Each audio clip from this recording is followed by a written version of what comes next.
The controversy. Yeah. How can we get a tape of this? Oh, I'm going to send it to you. I will email it to you. Email me the whole thing. Yes, I love yes, it. yes. I love that you're constantly crushing the glass ceiling or crushing the black ceiling. Yes. You're one of the first. One of the first. You know, I'm blessed to be in this industry. Yes, and you're I blessed. just try to blend it with. Diddy is still under scrutiny and more troubling information is emerging.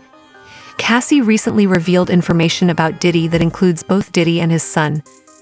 To you guys first. There's some things that have been on my mind that I asked Cassie if I could address.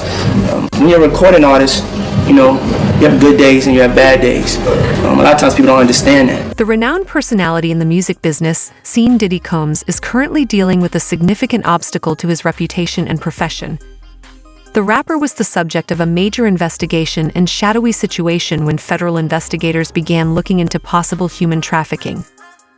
We are confronted with this development as more and more information comes to light. There are some well-known figures involved, as you may already be aware, and it appears that they are disclosing some very dark truths in order to defend themselves. Diddy's 10-year girlfriend Cassie Ventura also has something weird to reveal about her partner. To make matters worse, Diddy was sued by Cassie, a singer who became well-known through Bad Boy Records, Diddy's record company. Unsettling facts of the abuse Cassie claims she suffered over their lengthy relationship were made public by the lawsuit. Cassie appears to have made the decision to entirely turn on Diddy as well. The recent raids on Diddy's Miami and Los Angeles residences are already well known to us. What's intriguing is that Cassie is alleged to have worked with the investigators to complete this. During the searches, electronic devices were confiscated by federal authorities, and it seems that the scope of the probe is growing. Similar raids are allegedly planned for New York and Chicago, and other women are said to have come forward with information. Here, Cassie's expose presents a frightening image. She claims Diddy has been abusing her physically and psychologically for 10 years, including intimate and emotional assault. She revealed that in 2005, when Diddy was 37 years old and she was only 19, their dark side started. Through her words, Diddy was shown as an abusive and domineering spouse who reportedly trafficked her, made her engage in sexual acts with other people while recording them, and even turned to vandalism as a way to vent her jealousy. Diddy isn't who you believe him to be. He's gotten me involved in things that I didn't want to. He made me engage in sexual activity with strangers while it was being filmed, and even had sex with me after. Given that other women have also exposed Diddy in the same way, these remarks from a powerful lady like Cassie have much more weight, making it more difficult to comprehend what other sinister things might be going on in Diddy's life. Naturally, no one, particularly someone as prominent as Diddy, would just walk up and confess to anything like this. Diddy has vehemently refuted every charge through his legal representative, as is customary. But as Cassie revealed, things only get worse from here on out. Home in Star Island. Live pictures where Homeland Security investigators are right now on the scene. We're told this is part of a federal investigation. Give me some thought before it's too late. Maybe his son will be just like him. He's destined to be another Diddy. Going by what she said, what Cassie is revealing here might actually be accurate. Indeed, it appears like Diddy pulled his son into this web. If we take a closer look, Christian King Combs, the son of music tycoon Sean Diddy Combs, has been the subject of a concerning charge. In a complaint filed at the end of 2022, Grace O'Marcaigh, a lady, claims that Christian sexually attacked her on a yacht excursion that his father had planned. According to the account, Miss O'Marcaigh's intended enjoyable family outing ended up becoming a nightmare. She said that after being coerced by Christian into sipping tequila, things took a terrible turn. She claimed that he became hostile, grabbing hold of her and making inappropriate approaches. He even attempted to get her into performing oral intimate acts in the boat theater. This is not a pretty picture of what transpired on what should have been a peaceful vacation. Ms. O'Marcaigh claims that when she attempted to report the alleged assault to the ship's captain, she was ignored. Even worse, she says Sean Combs bribed the workers off so they wouldn't talk about her complaint. Ms. O'Marcaigh claims that after the incident, her relationship ended and she has been dealing with severe health problems, such as an eating disorder and epileptic seizures. If you guess that Diddy and his son refuted these allegations, can you already guess what happened? You would be accurate. The Combs family categorically refutes these claims, and their attorneys have even labeled the lawsuit as fraudulent and devoid of facts. They're attempting to undermine Miss O'Marcaigh and her attorney, claiming that their goal is to damage the family's standing. The whole affair highlights a more significant problem: the frequency of sexual assault and the obstacles victims encounter in coming forward, particularly in cases involving influential individuals.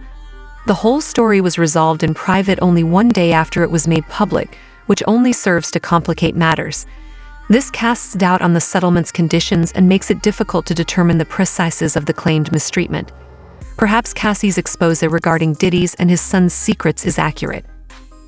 Yeah, I was like, I was just saying happy birthday, nothing else. I think he thought I was trying to be sneaky behind his back, because I like reached over when he like leaned forward to talk to somebody else. So he thought I was trying to be sneaky.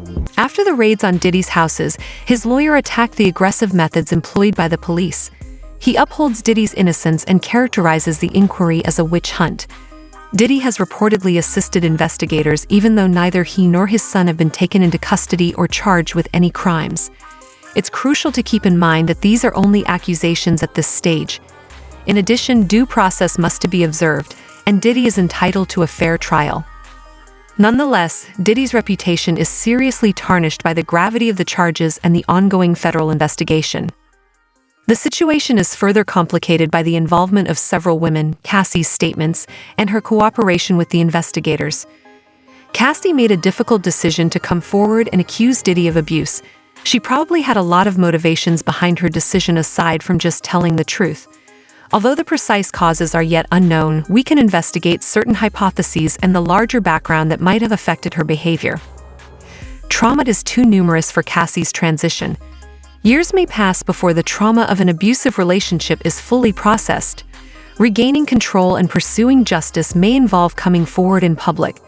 It's possible that Cassie felt compelled to make Diddy responsible for his deeds and achieve closure for her own recovery. Maybe the emotional distance that ended the relationship gave her the confidence to finally speak up. The power of the numbers is another factor in this. It could be difficult for one lady to defeat such a prominent figure like Diddy. However, if more than one woman speaks up, then all the women who have experienced this can be inspired to pursue justice. Cassie's allegations come at the same time as the FBI probe and Grace O'Mark's lawsuit against Diddy's kid. This raises the possibility of a domino effect, in which a woman becomes more courageous to speak up after seeing other women do so. Speaking out against a powerful figure can be less intimidating when one has experienced validation and courage from others.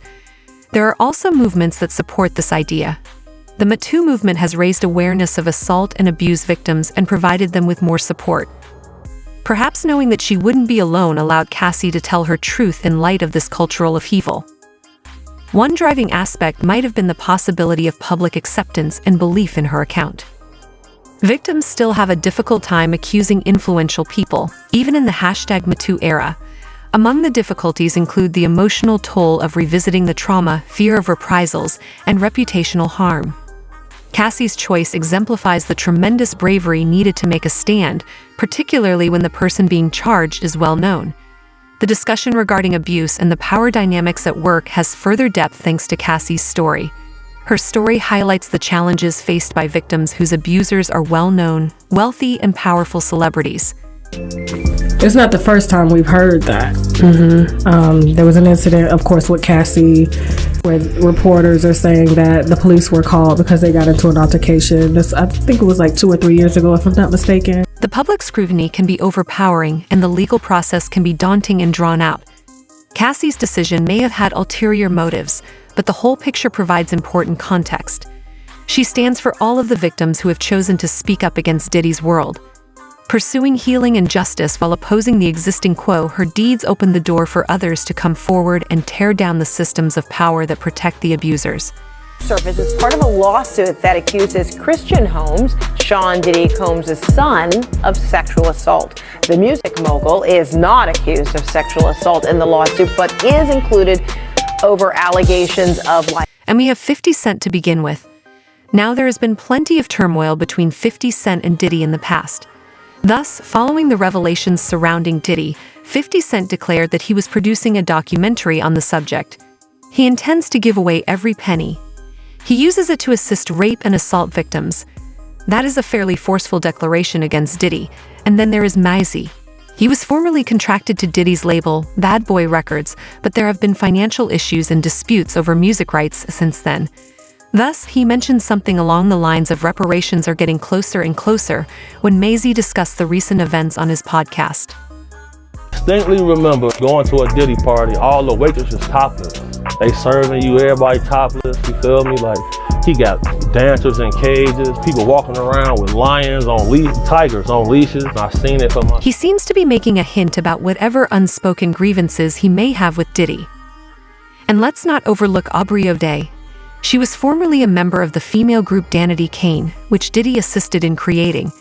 She didn't hold back when she learned of Diddy's situation. "What you seed is what you will reap," she wrote on social media. She's obviously supporting people who have spoken out against Diddy, and it's fair to assume that she is one of the tens of celebrities who is hinting at something. These responses demonstrate how intricate the world of celebrities can grow, even though they appear to be. Even though they all have glamorous lives, they also face challenges and disagreements of their own. And it's like pulling back the layers to discover the true nature of what's happening behind the scenes when something like this is revealed. But how do you feel about this? Please feel free to comment on this and remember to like and subscribe to the channel in order to receive future updates on this topic. I'll see you in the upcoming channel so you don't miss any more updates on this.